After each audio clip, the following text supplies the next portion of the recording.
Hi guys, Chandra Kayla here. Welcome to my channel. గోధుమ పిండి, కసూరి మేతి, కొత్తిమీర, జీలకర్ర పొడి, స్ప్రింగ్ ఆనియన్, కొంచెం కారం, కొంచెం పసుపు, కొంచెం సాల్ట్, ఒక పావు టీ స్పూన్ అల్లం వెల్లుల్లి పేస్ట్, కొంచెం ఆయిల్, వాటర్. స్టార్ట్ చేద్దామండి.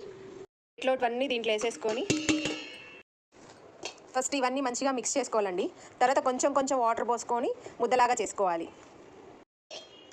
పిండి ముద్దలా కలిపేసుకున్నామండి. దీన్ని ఒక హాఫ్ అన్ అవర్ రెస్ట్ ఉంచేసేసి తర్వాత చపాతీలు ఒత్తుకుందాం.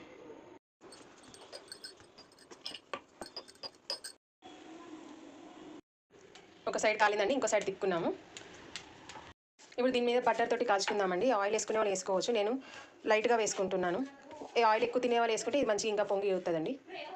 వేడి spring onion kasuri methi paratha ready అండి. దీనికి మనకు కూర అవసరం లేదు, హాయిగా ఇలానే తినేసేసి చలికాలం ఇలా వేడివేడిగా చేసుకొని తింటే టేస్టీగా బాగుంటుందండి. మీరు కూడా ట్రై చేయండి. Share and comment.